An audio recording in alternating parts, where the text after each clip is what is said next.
योग से रहते हैं कई दूर रोग, लेकिन योग को लेकर कई बार आपके मन में कई तरह के सवाल भी आते हैं। तो चलिए आज हम बात करेंगे योगा इंस्ट्रक्टर से, योग के बारे में जानते हैं इनसे। सबसे पहले तो श्रेष्ठा जी, आपका हमारे इस प्रोग्राम में स्वागत है। नमस्कार।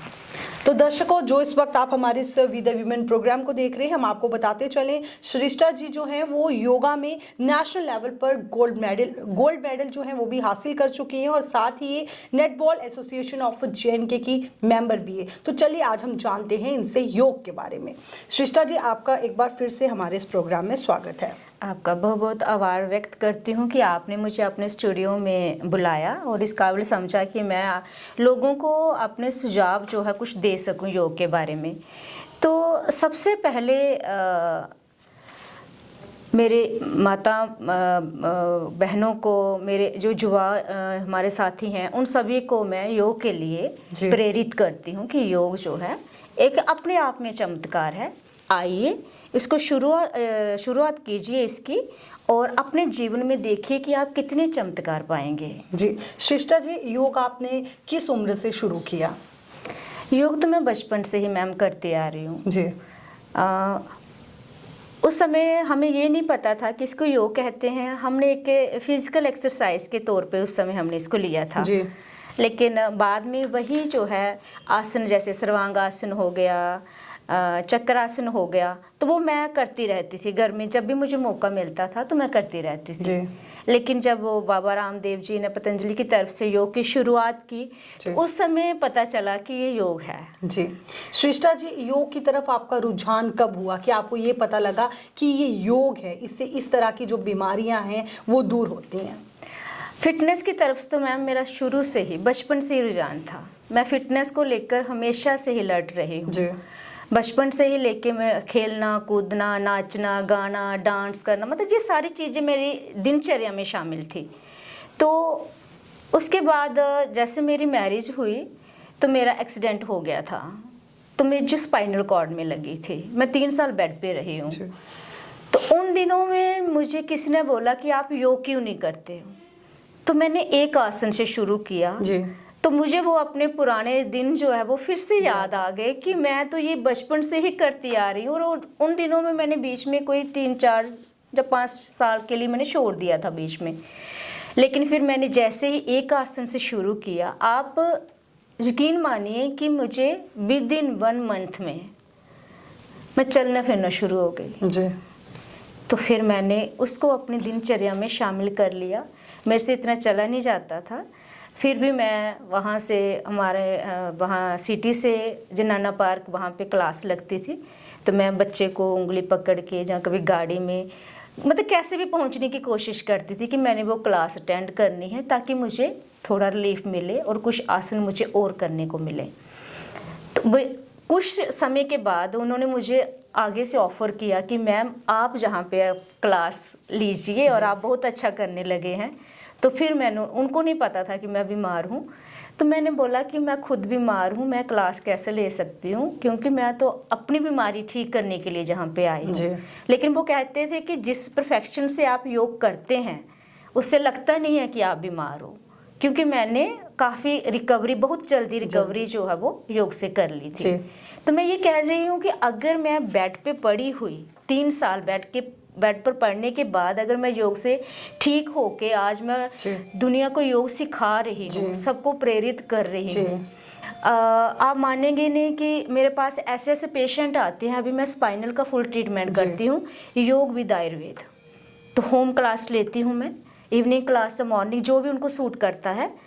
तो ऐसे ऐसे बंदे मैंने ठीक किए हैं जो बिल्कुल बेड पे थी, जिनको डॉक्टर ने जवाब दे दिया था, और कुछ ऐसे थे जिनको ऑपरेशन बताया था, जिन्होंने उम्मीद छोड़ दी थी कि हम ठीक हो सकते हैं, तो उनको हमने ठीक किया है जी।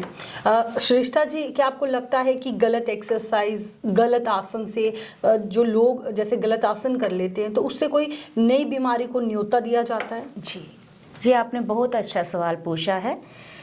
लोग क्या करते हैं, ये अक्सर आप देखेंगे कि किसी पार्क में या किसी भी जहाँ पे आपको वो बैठने के लिए बेंचेस वगैरह मिलेंगे, तो वहाँ पे लोग बैठ के प्राणायाम कर रहे होते हैं।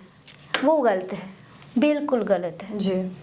क्योंकि अगर आप उसको सही दिशा में नहीं लेंगे उस योग को तो वो आपको नुकसान देगा, फायदा तो नहीं देगा लेकिन उल्टा उसका नुकसान देगा। क्योंकि हमारे अंदर जो हमारी शक्ति जो है जागृत होती है योग से, वो क्या करती है कि जमीन अपने अंदर खींच लेती है, तो उल्टा नुकसान हमें वो पहुंचता है जी।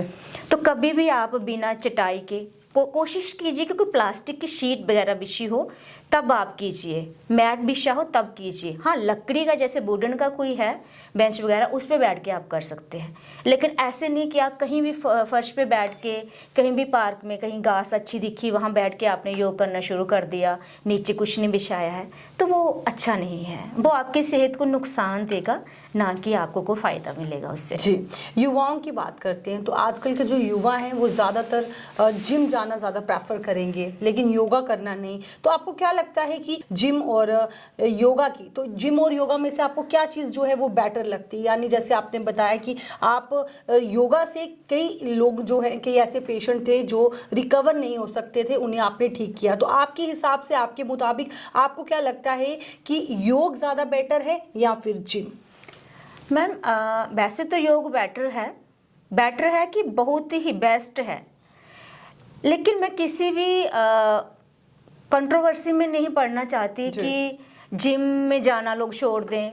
हाँ कीजिए आप, लेकिन प्रॉपर वे में कीजिए, किसी देख रेख, किसी निरीक्षण में कीजिए, किसी योग जो भी जिम का इंस्ट्रक्शन है उसको फॉलो करते हुए कीजिए। आप क्या करते हैं कि जिम जाके एक्स्ट्रा वेट उठा लेते हैं, कोई भी कुछ भी आप करना शुरू कर देते हैं, तो वो आपके लिए नुकसानदेह है जी। मेरे पास ऐसा भी 1-2 पेशेंट आया है जो जिम में ही बीमार हुआ है और उनको बैक की ऐसी प्रॉब्लम हो गई थी।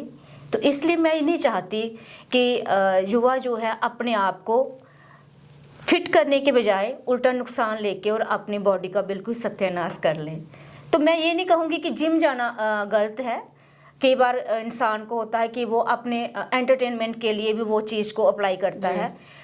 तो योग में क्या होता है कि आपको थोड़ी सी सहन शक्ति की ज़रूरत होती है, सहनशीलता की ज़रूरत होती है। तो इतना जो हमारी जनरेशन है वो इस चीज़ को अप्लाई नहीं करते। वो सोचते हैं कि नहीं, योग से ऐसे कौन बैठा रहेगा, इससे अच्छा हम जिम में जाएंगे, वहाँ पे आपको म्यूज़िक सुनने को मिलेगा, एसी वगैरह लगा होगा, तो वो अपने कंफर्ट के लिए वहाँ पे जाते हैं। तो कुछ भी कीजिए आप, अगर योग करना है, योग को मैं प्रेफर करूंगी कि योग बहुत बेस्ट है। योग के बिना तो आपकी लाइफ जो है वो इम्पॉसिबल लगा लीजिए आप, क्योंकि अगर आपको फिट रहना है, स्वस्थ रहना है फिजिकली और मेंटली, तो आपको योग करना जरूरी है, करना ही चाहिए जी। लेकिन जिम अगर आपको जाना है तो किसी देख रेख में, ऐसे आप अपने आप को नुकसान में मत डालिए जी। सृष्टा जी, आप अपनी जॉब और अपनी फैमिली दोनों को कैसे बैलेंस करके चलती हैं? बहुत मुश्किल होता है मैम, बहुत मुश्किल होता है। कुछ कई बार ऐसी सिचुएशन आ जाती है कि थोड़ा सा मन उदास होता है कि अब इसको कैसे हैंडल करें, क्योंकि मेरी जो शाम की क्लासेस, कई बार 2-2 क्लासेस भी आ जाती हैं, बीच में फिर मेरी नेटबॉल की क्लास भी आ जाती है। तो जैसे स्कूल में से हम 2:30-3 बजे घर पहुंचते हैं, तो फिर कई बार तो विषय का जो टाइम था पीछे 2-3 महीने मैंने ऐसा टाइम निकाला है कि मुझे खाना खाने का टाइम नहीं मिलता था। मैं खड़े खड़े खाना खा के निकलती थी क्लास के लिए। तो वो टाइम होता है, मैं सोचती हूँ कि ठीक है, ये टाइम ऐसा है तो आगे वाला टाइम अच्छा होगा, क्योंकि मैं ये लेके चलती हूँ कि जो मेरे पास आया है वो एक पेशेंट है जी, और उसको मेरी ज़रूरत है।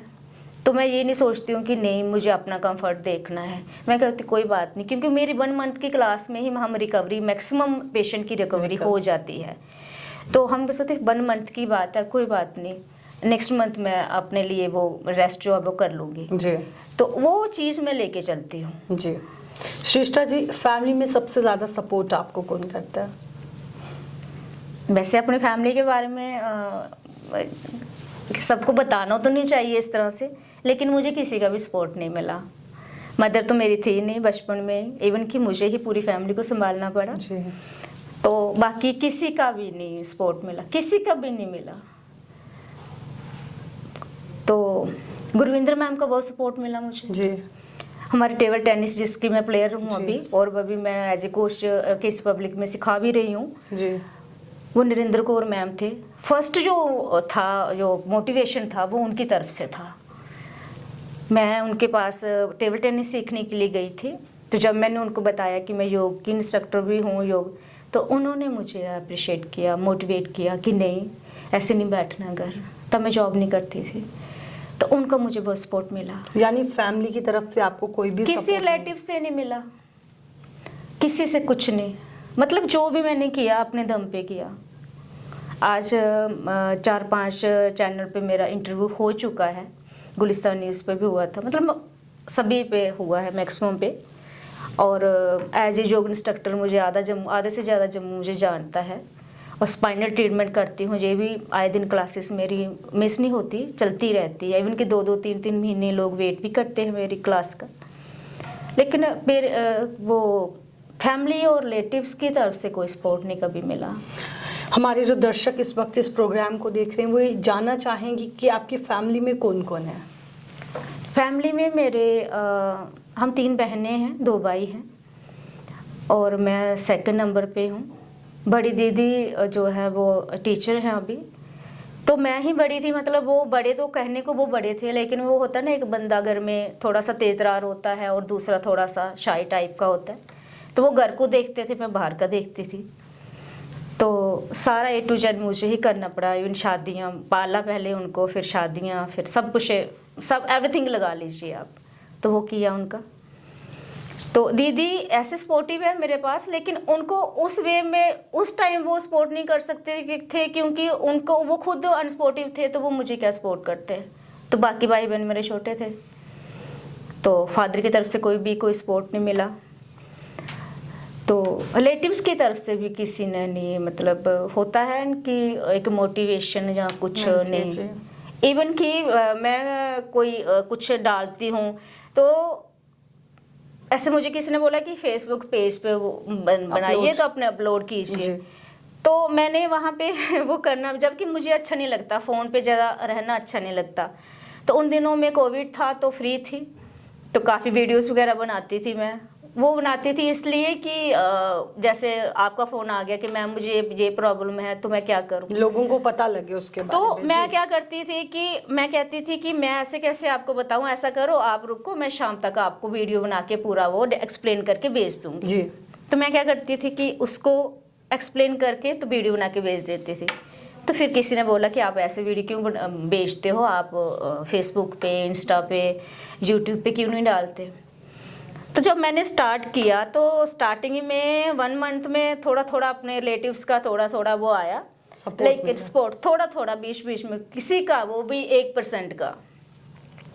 लेकिन जैसे मैंने बनाना शुरू किया तो उनका बिल्कुल ही ऐसे कट ऑफ होता है जी, बिल्कुल टोटली ही बंद कर दिया। तो मुझे तो वैसे मैं किसी से उम्मीद रखती भी नहीं हूँ, तो मैंने कहा ठीक है, मैंने तो बंद ही कर दिया, वो चैनल ही बंद कर दिया, वो पेज ही बंद कर दिया, क्योंकि मेरे पास तो वैसे भी टाइम नहीं होता।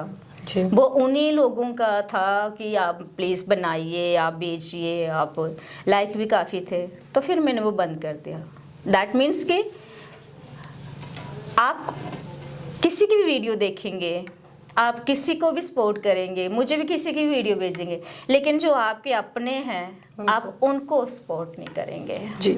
श्रेष्ठा जी, देखा जाता है जैसे आप योगा में स्पाइनल ट्रीटमेंट और जॉइंट्स ट्रीटमेंट भी देती हैं, तो हमारे दर्शक जो हैं उनको बताएं आप किस तरह से आपने जो है जो पेशेंट्स हैं उनको किस तरह से आपने रिकवर किया हुआ है ये ट्रीटमेंट्स दे करके। जैसे मैम किसी को स्पाइनल की प्रॉब्लम है तो बहुत सारे की बहुत दिक्कत, बहुत जो उठा बैठा नहीं जाता, चलने फिरने में दिक्कत है, इवन कि वॉशरूम तक नहीं जा सकते, तो ऐसे भी पेशेंट मिले हैं मुझे। हम क्या करते हैं, मैं अपनी बात करती हूँ, मैं किसी को टीम को लेके नहीं जाती हूँ, मैं खुद ही करती हूँ।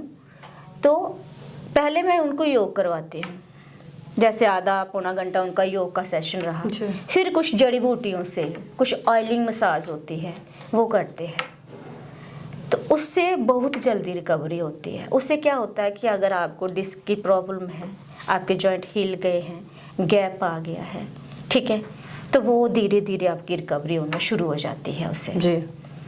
और बहुत बेस्ट, ये बहुत ही बेस्ट ट्रीटमेंट है।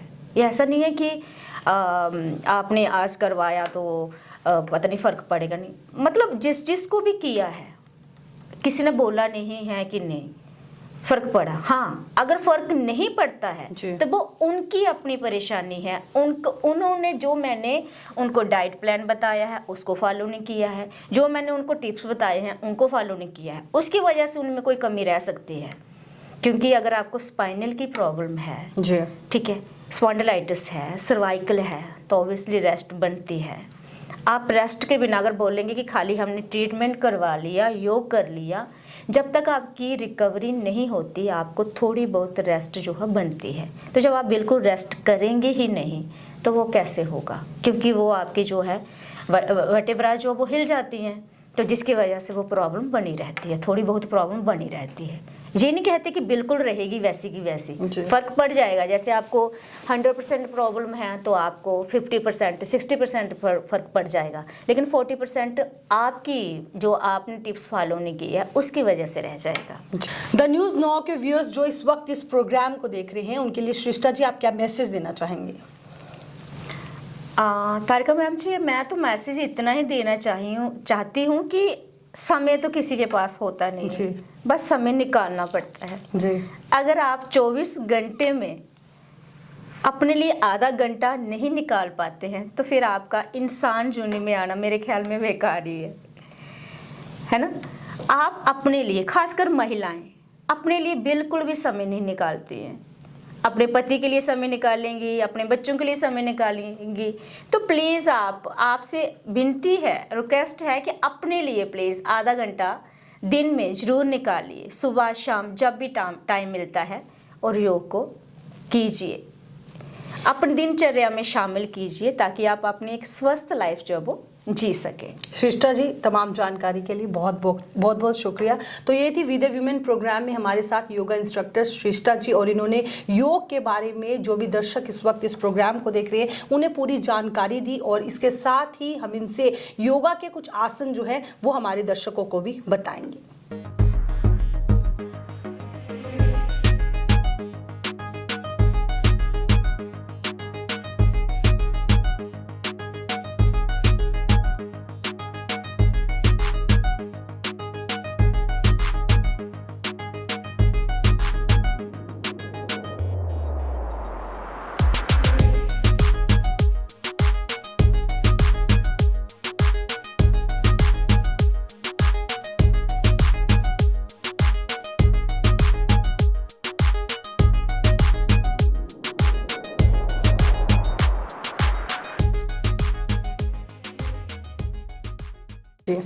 तो देखिए आज के हमारे इस प्रोग्राम में थी योगा इंस्ट्रक्टर श्रेष्ठा जी, और वी द वीमेन प्रोग्राम ने आज इन्होंने अपनी कहानी जो है अपनी ज़ुबानी सुनाई। तो फिलहाल आज के हमारे इस प्रोग्राम में इतना ही। तब तक के लिए मुझे तारिका महाजन को और वीडियो जर्नलिस्ट अंकुश सप्रो को दीजिए इजाज़त। आप देखते रहिए द न्यूज़ नाउ। नमस्कार।